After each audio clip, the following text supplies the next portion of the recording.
Somewhere west of Phoenix sit plain concrete buildings with no windows and no signs. Nothing about them looks important. Yet inside each one, thousands of computers run without stopping, and they need something Arizona barely has to survive.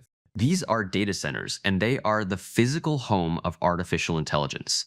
Every time you ask a chatbot a question or generate an image, a building like this handles the request in a fraction of a second. Arizona has quietly become one of the biggest homes for these buildings in the country. The state is home to more than 150 data centers already, and with chip factories added, that number is climbing toward 200. Metro Phoenix now ranks as the second largest data center hub in the entire United States. Only Northern Virginia holds more of them. For a desert city with limited water, that ranking carries a real cost. The problem starts with heat. Thousands of servers packed into one building throw off enormous warmth as they work. If that heat is not pulled away fast, the machines slow down or fail completely. To stay cool, these centers use one of two main methods.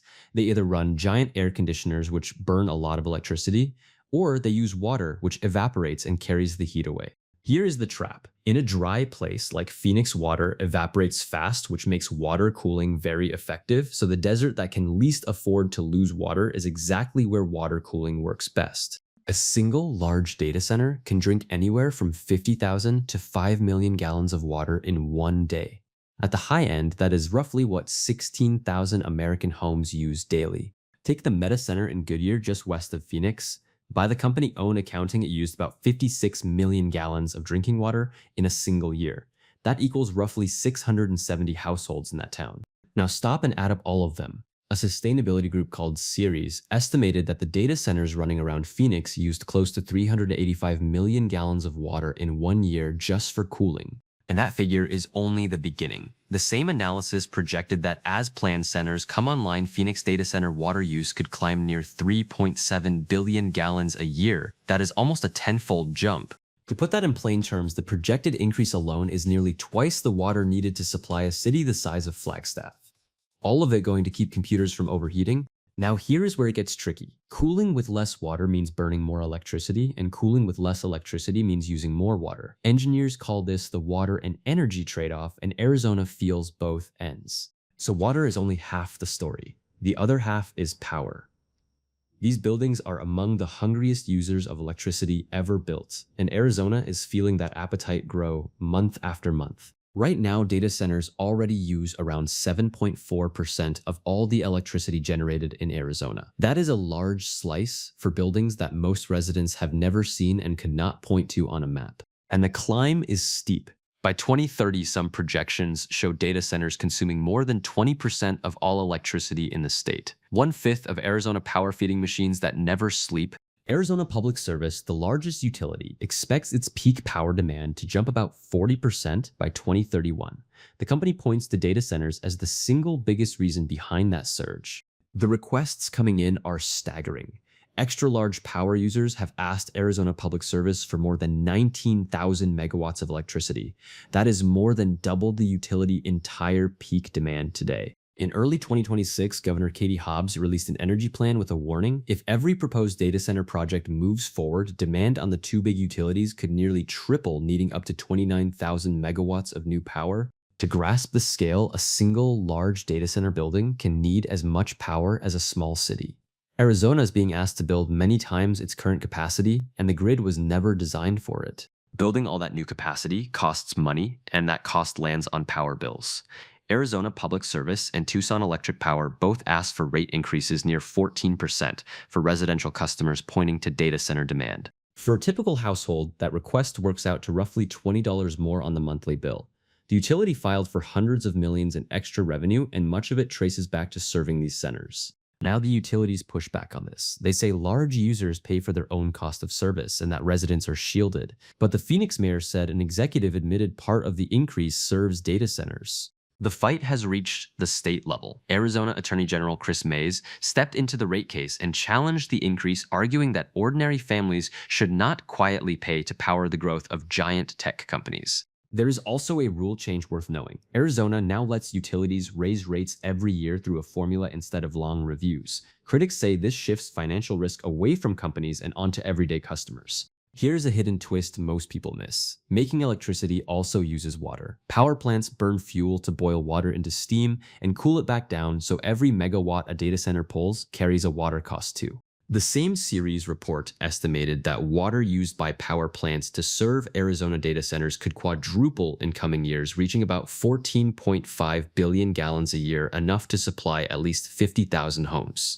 And this part worries experts most. Power plants often sit in rural areas where they pump water straight from underground aquifers, so the strain can spread far beyond Phoenix into small towns with little water to spare. To understand why this matters, you have to know where Phoenix water comes from. Around 40% of it flows from the Colorado River, a river that has been shrinking for the past 2 decades. The two giant reservoirs on that river, Lake Powell and Lake Mead, tell the story. Around the year 2000, they sat near 90% full. Today, they hover close to just 30%. Water is so tight that Arizona has already limited new home construction in parts of the Phoenix area to protect groundwater. Homes for families are being paused while power-hungry buildings keep rising nearby. Data centers are not the only AI machines pulling on Arizona water. Chips have to be made somewhere, and the Taiwanese company TSMC is building one of the largest chip factory campuses in America right in North Phoenix. This is not a small project. TSMC has grown its Arizona plans to around $165 billion, making it the largest foreign investment in a brand new project in American history. Its chips feed the entire AI boom. Making chips demands water, and a lot of it. When all 3 of the first Phoenix fabs run, they are projected to use about 16.4 million gallons of water every single day for washing, cooling, and cleaning. Chip making needs water so clean it is called ultra pure. Every microscopic speck must be washed off silicon discs or the chip fails. That level of purity takes huge volumes of carefully treated water. And the newest chips make the problem worse. Powerful AI processors like the NVIDIA Blackwell draw far more electricity than older chips, which means they run hotter and demand even more cooling water or power to keep them stable. Zoom out for a second. Researchers at the University of California, Riverside estimated that AI alone could push global water use above 1.1 billion gallons a year by 2027. Arizona is one place where that shows up. One national investigation found that about 2/3 of all data centers built since 2022 went up in areas already facing water stress. Companies keep choosing dry regions because the land and power deals are attractive. Here is what makes all of this hard to track. The big tech companies rarely reveal how much water each Arizona site uses. They report only global totals, so no one outside knows the true local number. The demand pipeline keeps swelling. Salt River Project, another major utility, said it had thousands of megawatts of data center requests waiting in line, and on one brutal 116-degree day, it delivered the most power in its history. Now, before this sounds like the whole picture, there is an important counterweight. Compared with other water users in Arizona data centers so far, take a surprisingly small share, and the numbers put that in perspective. One analyst calculated that in Maricopa County data centers used roughly 905 million gallons of water in 2025. Golf courses in the same county used about 29 billion gallons. Golf drinks dozens of times more. Measured day-to-day data centers pulled about 0.12% of the county water, while golf courses pulled around 3.8%. By this math, the servers are a small player next to the fairways. And farming dwarfs them both. Agriculture uses close to 1/3 of all the water in Maricopa County. Growing cotton, alfalfa, and other crops in the desert consumes far more than every data center combined. There is even an argument that data centers use water efficiently. The same analyst found they generate roughly 50 times more tax revenue per gallon of water than golf courses do, bringing money into the state. State records support this. Industrial water use across the Phoenix metro has stayed roughly flat for years. Even in Mesa, where Apple and Meta run clusters, industrial use was only about 6% of city water in 2024. How can use stay flat while centers multiply? The answer is a gradual shift in cooling. Many companies moved away from thirsty evaporative systems toward air cooling and closed water loops that reuse the same water again and again. Microsoft, for example, has rolled out a cooling design it calls Zero Water. It moves heat through a sealed loop that recycles the same water without evaporating it away, so new centers can run on almost none. TSMC is doing something similar with its chips. It broke ground on a large water reclamation plant meant to recycle 85 to 90% of the water it uses, so the city has to supply far less. Because of that recycling, those 3 chip fabs that would draw 16.4 million gallons a day should only need about 4.2 million gallons from the city. The rest gets cleaned and used again on site. So the picture is mixed. A water policy expert at Arizona State University put it plainly, saying there is no hair on fire moment right now. The industry has largely learned to shrink its water footprint. But here is the shift that matters most. Many of the same experts now say water is not the main danger. The bigger threat is electricity and Arizona's ability to generate enough of it. One utility has already admitted it does not have the generation or the transmission lines to serve every data center asking for power. Meeting all that demand, it says, could take years of building. And where data centers cluster, power costs tend to climb. A national analysis found wholesale electricity in some data center regions cost far more than it did 5 years ago, and Arizona families are watching their own bills rise. Arizona faces a double squeeze. Summers here regularly push past 115 degrees, which means homes crank air conditioning at the exact moment data centers are pulling hardest. The grid strains from both directions at once.